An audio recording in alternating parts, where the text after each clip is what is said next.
I have a question about psychedelics in particular. Um, there's a couple Shoot. of questions, and hopefully we're gonna get into them smoothly. And then maybe there's a space for one more thing. We'll see. So you'd mentioned getting into like a moment with others, the noticing game. Um, you can go into these psychedelic states.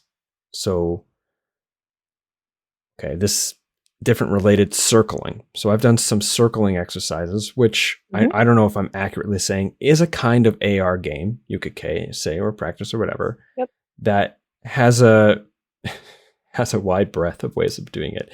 But inside of it, there's this opportunity to get into this sort of like shared group flow state, which can be very psychedelic, both psychedelic in the sense of like, whoa, I feel like I'm in an altered consciousness, and both psychedelic in the sense of like things are coming up that I didn't anticipate are coming up.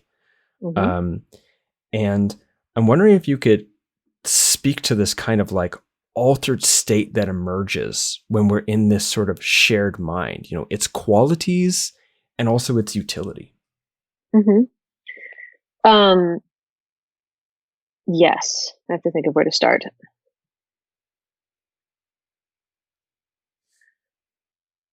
So something that I talked about just a bit ago is that psychedelics kick us into a state of awareness where we do have a lot more neuroplasticity. Like our mind likes to be at um, a level where it knows what the world is and where it's not updating very quickly. Instead, it's matching things to its perception. That's how we get cognitive biases. Um, and when we're on psychedelics, we're seeing the world in a different way. We're taking in information, and authentic relating and circling can do the same thing. And circling is kind of like, it's almost like the dojo where all the authentic relating practices come together. And the core of all those practices is that we are in the present moment with each other, exploring relationship, exploring ourselves and exploring relationship. That's what almost all the authentic relating games are about. And that's what circling is about as well.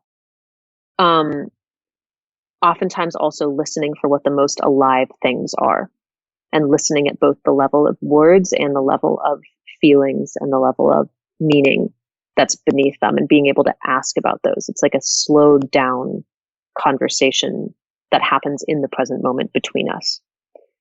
Um, Circling on psychedelics is, if you've never tried it, by the way, a fucking phenomenal experience. Circling was developed on psychedelics. Oh, I don't know cool. if you know the story about I this. did Yeah, it not. Yeah. happened. It happened when Guy Sangstock went to Burning Man and took like 10 hits of acid and started like seeing the essential self of people, like what had to be true for that person to be the way they were. He's an artist, and he described it to me once as like almost like as if he saw a readout of the person and he could see the core thing in them, the core hope, the core fear, the core whatever it was that had all the other things be true. Um, and that sort of um, listening and looking for the essence and quality of attention that requires in us lends itself to an altered perception, to a state experience. I get tunnel vision when I'm doing it. I'm concentrating so hard that it's like other aspects of my body go away. If you put a meditator into an MRI machine, one of the things that happens, like, that experience when you're meditating and you're like, I all of a sudden don't know where the limits of my body even are. It's a very psychedelic experience. What's actually happening is that you're concentrating so hard on your awareness that the parts of your body that deal with proprioception, your sense of where you are in space, there's like no activity going to them, because all the activity in your brain is going towards this concentration on awareness. You actually like are losing the capacity for proprioception. And that can happen on any really sort of deep meditation. And circling is an interpersonal meditation. It's focusing on what is true in you, what is most true in me. If I'm tracking those in the moment and in the group, it's like meditating with myself, but enhanced by the multiplication of all the relationships and all the people in the room. Um, and in my world, that can become a psychedelic experience, both in the actual change of like, I'm seeing colors differently, I'm getting tunnel vision, I'm like noticing more inside my own body, I'm listening to the other person differently, I'm more present but also in the sense of much quicker updating of reality. I'm learning new things. I'm having new experience because I am right here, right now. And afterwards, my sense of myself and my capacity and my sense of someone else has just gone through a transformation. Like I have more awareness of things that I didn't before because I can see them. And yeah, I've been in a lot of groups where we've used psychedelics to enhance that, or we've used circling to debrief those experiences. It can be super powerful, or to start them out, or we're just circling and it is on the same level as that sort of experience. It's really cool. It's kind of a high, or it can be. And it takes work to get to. Mm-hmm. And a certain kind of skillfulness, that is maybe developed over AR games and then put into the circle. I had this circling experience, only a couple.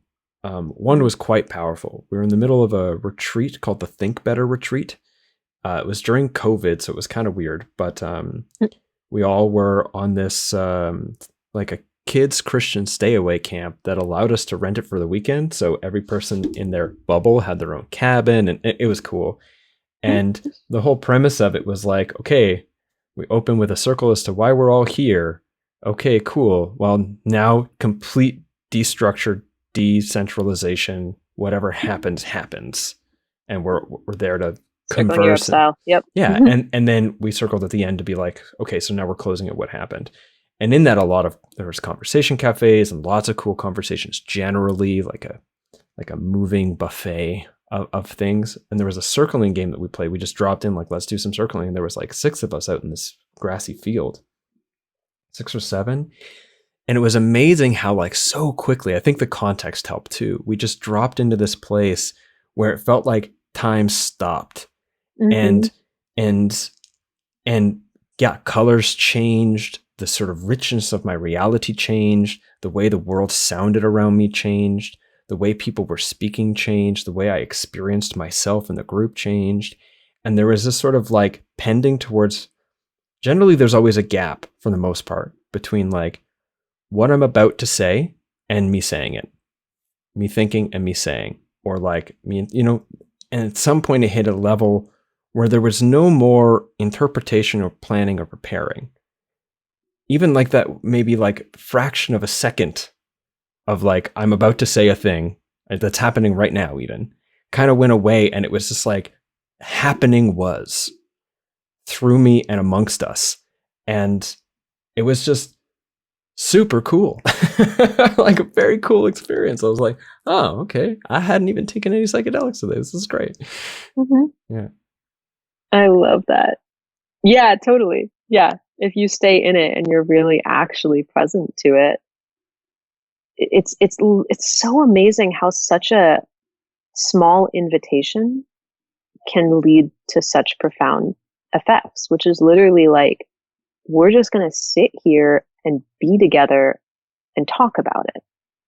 Although if you think about it, that's been happening for like as long as human beings have had civilization. Like Quaker meetings are like that. I'm going to sit here until someone feels moved by spirit to speak. And then they're going to stand up and they're going to speak their piece. And that's going to be our whole convocation. Our whole meeting is being in the awareness of the spirit of our togetherness. And it doesn't take much to invite that. It just takes like, we're going to sit in a circle and be here and see what comes up. And maybe talk about it, and maybe just witness it. And maybe we're telling stories about it. And maybe we're challenging what's happening and bringing like, okay, what else is there? And maybe we're just witnessing and observing and seeing what happens there. And maybe we're asking questions of it. But in each of them, we're doing it with what is happening in this present moment. And these days, it's so rare that we slow down enough to do that because it doesn't have an outcome.